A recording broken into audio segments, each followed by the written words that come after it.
தமிழ்நாடே அந்த வாக்குச்சாவடி முன்னாடி திரண்டு நிற்கணும். அதை பார்த்துட்டு தமிழ்நாடே தமிழக வெற்றி கழகமா இல்லை தமிழக வெற்றி கழகம் தான் தமிழ்நாடா அப்படின்ற மாதிரி இருக்கணும். வீடுன்னு ஒன்று இருந்தால் தான் ஓடு மாற்ற முடியும்னு அறிஞர் அண்ணா அவர்கள் சொல்லியிருக்கிறாங்க. அந்த மாதிரி ஓட்டுன்னு ஒன்று இருந்தால் தான் இந்த நாட்டையே காப்பாற்ற முடியும். அப்புறம் இன்னொரு முக்கியமான விஷயம், அந்த எனிமரேஷன் ஃபார்ம் நீங்கள் ஆன்லைனில் நீங்கள் ஃபில்அப் பண்ணும்போது அதில் ஒரு சில ப்ராப்ளம்ஸ் வர்றதுக்கு வாய்ப்பு இருக்குது. அது உங்களுடைய ஓட்டர் ஐடியில் இருக்கிற உங்கள் பேரும் ஆதார் கார்டில் இருக்கிற பேரும் அந்த ஸ்பெல்லிங் இனிஷியல்ஸ் எல்லாமே ஒரே மாதிரி இருந்தால் தான் அது அக்செப்ட் ஆகும், இல்லைன்னா அக்செப்ட் ஆகாது. அது கொஞ்சம் கேர்ஃபுல்லாக பண்ணுங்கள்.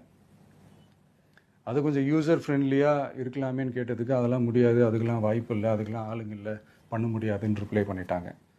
ஸோ அதனால் மைடியர் டிவிகே தோழர்களே, மைடியர் ஜென்சி படை பலமே, உஷாராக இருங்க, கான்ஃபிடென்ட்டாக இருங்க, நல்லதே நடக்கும், வெற்றி நிச்சயம்.